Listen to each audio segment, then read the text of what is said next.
especially the players. You know, the players have really taken on board what we've tried to do. And like I said before, you know, you can lead horses to water, but you know, you need them then to drink the water, and they've done that. They've been absolutely fantastic. What's the one biggest change that you've made?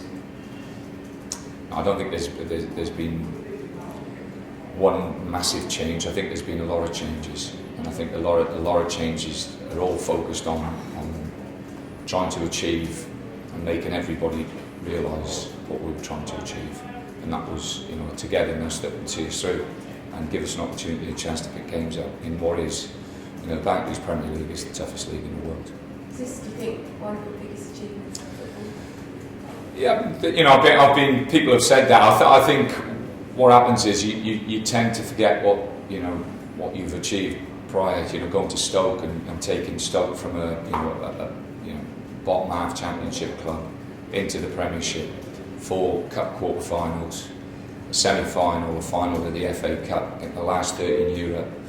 You know, the ground sold out, 28,000 every week, the noisiest ground, you know, in the country, building a training ground from absolute nothing to a training ground now, which is one of the best training grounds in the Premier League. All that over 7.5, 8 years is a lot to beat. I've only been here 7 months, but to put this on my resume is good. And one day I'll look back and say, and enjoy it and say, you know, what a good job everybody did. You've not enjoyed the last few years, then? I've not enjoyed it. It's been tough, you know. It's a tough job, and it's a tough, you know, it was a tough challenge. But as I've said before, I've done my job. You know, you get paid good money to be a manager, and when they pay you that money, they expect you to do a job, and I've done my job. You're obviously been tipped as Manager of the Year. Do you think you'd make a worthy Manager of the Year? Ask for other people to decide. It doesn't make any difference, you know. Accolades come and go. I think the most important thing is that, you know, you enjoy your job and you take and glean, you know, what you need to out of the job that you're doing. And I enjoy being a manager. I enjoy coaching. I don't like being in rooms. I'd rather be out there on the training field. And you know, I think if I could do that every day for the next 10, 15 years, I'd be absolutely delighted. I won't, but I would enjoy it. I know you don't want to talk about the Cardiff situation, but obviously in the week you've reached 40 points, 11th in the table from where Palace were when you took over. It's quite an incredible achievement in a short space of time. Do you feel slightly that it's been overshadowed by the headlines? No, not at all. I think that, you know, obviously, you know, Cardiff and whatever they've got to do, it's been disappointing that they've been dropping stuff out to the press.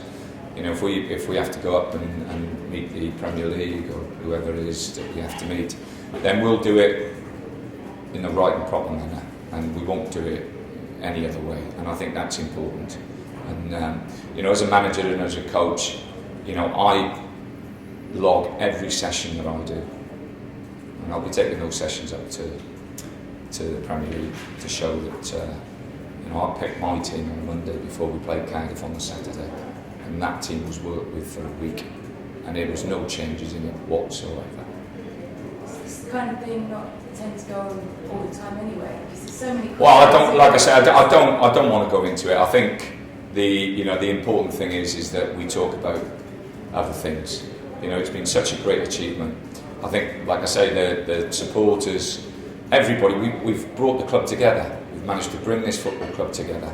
The supporters, the atmosphere, you know, the people in the boardroom, you know, whether you've been, you know, a young supporter or an older supporter, everybody has just come together as one.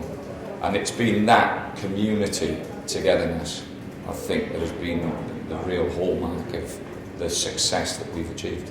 Just one more globally, that staying on the feet. I Yep. you saw. Yeah, but there's a difference. Yeah, Jarvis was touched, so if he went over, you know, that's fine. But Should what he have needed to go over to get a penalty? Well, if he goes over, it's a penalty. What I'm against is people going over when they're not touched. I think there's a massive difference. I think Jarvis was touched, and if he goes over, it's a penalty because there was contact. What I don't like is when people just dive and fall over when they've not been touched, and there's a massive difference. Isn't it down to the referees then to look at that? you know, he shouldn't have to. Well, that's another issue. If you're asking me the difference, you know, Jarvis was touched. So if he went down, I've no problems with Jarvis going down and it's a penalty.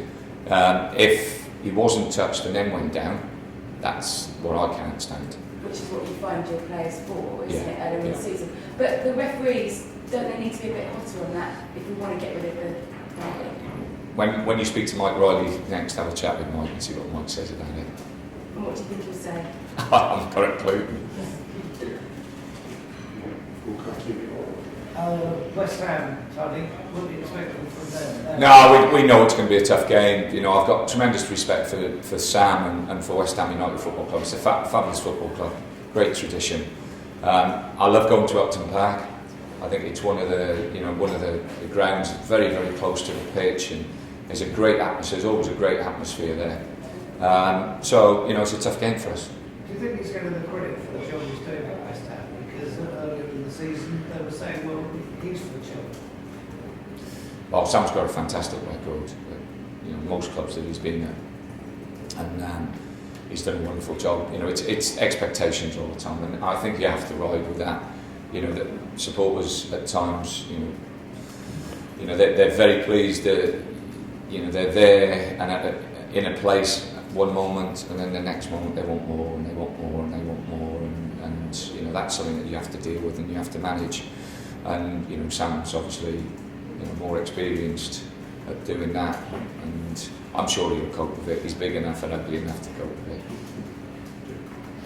Tony, what did the chairman have to say to you after the game on Wednesday? I imagine he was a pretty happy man, wasn't he? Yeah, we're more concerned about trying to get the players back as quickly as possible. Obviously, West Ham have got an extra day's rest than what we had. They didn't have to travel.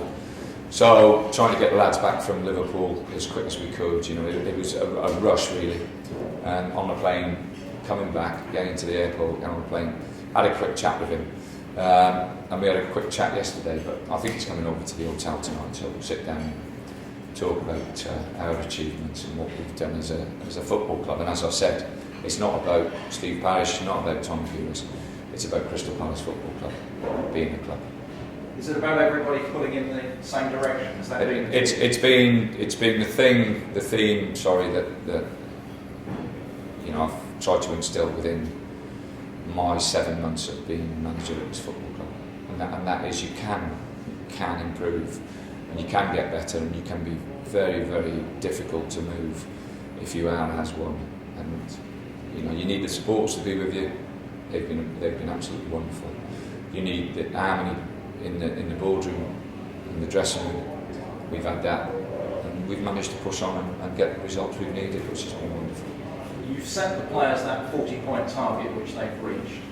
What do you do for these last 4 remaining? No, as I've said, I think we have a responsibility to the Barclays Premier League to try and glean and get as many points as we can, and also the chairman, when we do sit down, will be reminding me that there's a lot of money at stake in moving up that league.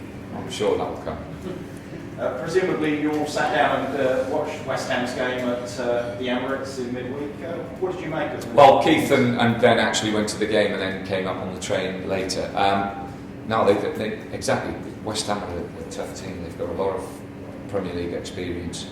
I think the fact that Carroll's back, they played with 2 wingers, Jarvis and Downing, who are decent players. Nolan's missed a game. I don't know whether he'll be fit for our game, but you know, it's it'll be a tough game for us. Looked nasty not to marry Yaka. Nah, he's all right. He's broke his nose, but I think he's okay. Tony, in your long career, you've done many great jobs, but